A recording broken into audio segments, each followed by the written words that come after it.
வெயில் காலம், மழைக்காலம் இந்த மாதிரி காலங்கள் மாறலாம். ஆனா மாறாதது இந்த 4.5 ஆண்டு காலங்களா பொற்காலத்துல திமுகவின் பொற்கால ஆட்சி தான். அதை குறித்து என்ன கேள்விகள் கேட்டாலும் பதில் சொல்றதுக்கு நம்மளுடைய அரசியல் ஆய்வாளர், திறனாய்வாளர் அப்படியும் வேணாம், மூத்த பத்திரிகையாளர் அதுவும் வேணாம், திமுகவின் குறை கூறி கிஷோர் கே சாமி அவர்களிடம் இப்போ கேள்விகளை கேட்க போறேன். வழக்கம் போல அவர் ஏதாவது திட்டி தான் பேச போறாரு. இருந்தாலும் என்ன சொல்றாருன்னு கேட்கலாம். வாங்க. வணக்கம். வணக்கம். ஸோ திமுகவின் குறை குறின்னு சொல்றேன். அதை எதிர்ப்பு தெரிவிக்காம கம்மன் இருக்கீங்க பாத்தீங்களா? அந்த மௌனம் சம்மதத்தை, அந்த ஒரு சின்சியர், அந்த ஒரு ஹானஸ்டியை பாராட்டுறேன். திமுகன்னு சொல்லிட்டு அப்புறம் குறைன்னு இருக்கதான் செய்யும். ரெண்டும் ஒண்ணுதான். தனியா வேற நீங்க சொல்லணுமா?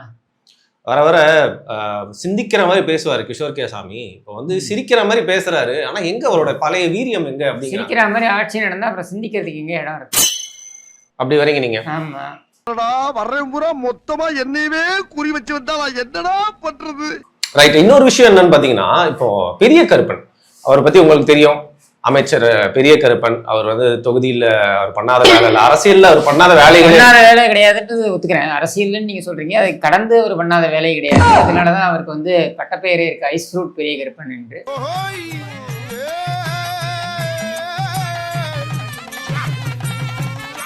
ஏங்க அவருக்கு நுங்குனா ரொம்ப பிடிக்குமா? அவருக்கு நுங்குனா நொங்கு எடுக்கிறது ரொம்ப பிடிக்கும் போல இருக்கு. ஐயோ நம்ம மைண்ட் அங்க போகுது. துல்சி பெரிய கருப்பன் இப்படி எல்லாம் அவருக்கு அடைமொழிகள் உண்டு. நீங்க அந்த வீடியோவை பார்த்திருப்பீங்கன்னு நினைக்கிறேன்.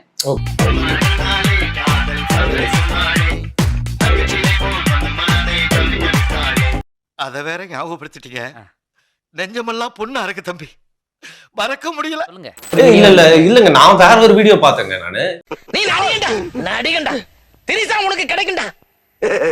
நீங்க எந்த வீடியோ சொல்றீங்கன்னு தெரியல. கட்சிக்கார ஒரு நபருடன் அவர் கலந்த ஆலோசனை ஈடுபடும். அது ஒரு அரசியல்வாதி சாதனமா செய்யறது இல்ல, இது திமுக அரசியல்வாதி சாதாரணமா செய்யறது. அந்த வீடியோவை நீங்க பாத்தீங்களான்னு தெரியல.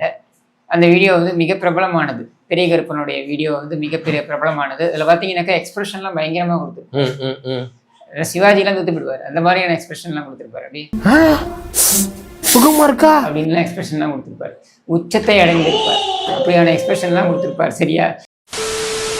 சேர் கிடைக்காம கேரளால இருந்து சேர் ஆர்டர் பண்ணி வர்றதுக்குள்ளேயே பாத்தீங்கன்னா முப்பெரும் விழா நடந்து முடிஞ்சிருச்சு. அந்த அளவுக்கு தரையும் தெரியாமல் சேரும் தெரியாமல் திக்கு முக்காடி போய் கிடக்குது கரூர் அப்படின்னு சொல்லலாம்.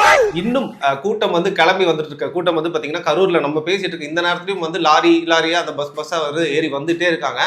அது மட்டும் இல்லாம டெல்லியில பாத்தீங்கன்னா முக்காடு போட்டு எடப்பாடி பழனிசாமி அப்படி கார்ல மறைஞ்சு போனாரு. கரூருக்கு நம்ம ஒருத்தர் பாத்தீங்கன்னா முக்காடு போட்டு முக்காடு முனுசாமியா கரூர்ல நடந்த முப்பெரும் விழாவை போய் சீக்கிரட்டா சூரியவம்சம் படத்துல வந்த சரத்குமார் மாதிரியே பார்த்துட்டு வந்த.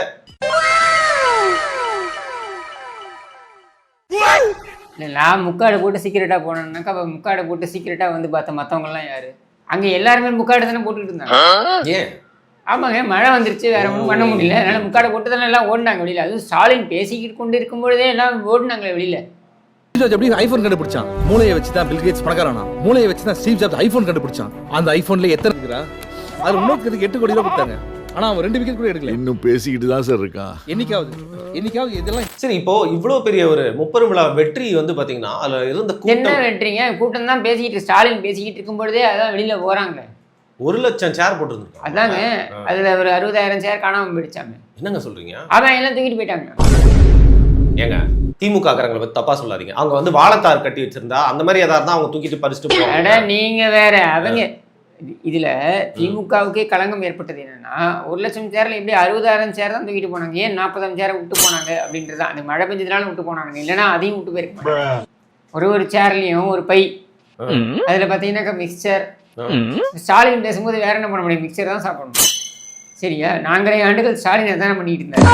இப்போ அதுல மிக்சர், ஓமப்பொடி, அப்புறம் வேற ஒரு வீரன் பாட்டில், வாட்டர் பாட்டில், இதெல்லாம் இருந்திருக்காங்க. சொல்றேன், கிஷோர் கே சாமி போயிட்டு இந்த மிக்சர் அப்புறம் இந்த வீரன் பாட்டிலாம் சுவைச்சிட்டு வந்திருக்காரு.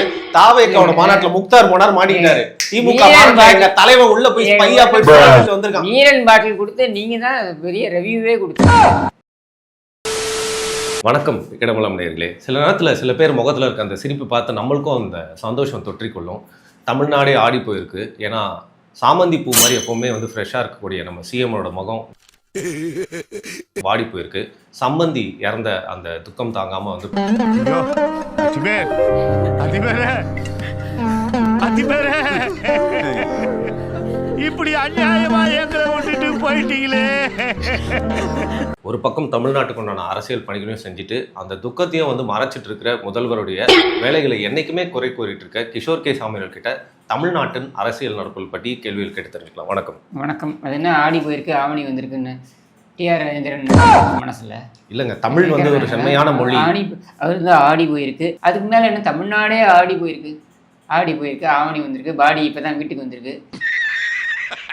இல்லை, பொதுவாக வந்து ரோஜா பூ பறிக்கும் போது நம்ம கையை முள்ளு குத்துனா பரவாயில்ல, ஆனால் அந்த ரோஜா பூவே முள்ளு குத்துனா மாதிரி மேயர் பிரியா அவங்களும் வந்து ரொம்ப சோகமாக வந்து ரொம்ப டல்லாக இருந்தாங்க. அவங்க வாடி போனாங்கன்ற மாதிரி நீங்கள் சொல்கிறீங்கன்னா அதையும் ஏற்றுக்கலாம். பார்த்தீங்கன்னா அங்கே ஓடுறாங்க அப்படியே விட்டா பாடிக்கு முன்னாடி ஒரு சாவு குத்து டான்ஸ் போடுவார் சேகர் பாபு. ஏங்க? ஆமாங்க. இல்லை, அது என்னன்னா நீங்கள் எது சொன்னாலும் நான் உடனே நினச்சி பார்த்துறேன், இமேஜின் பண்ணிடுறேங்க.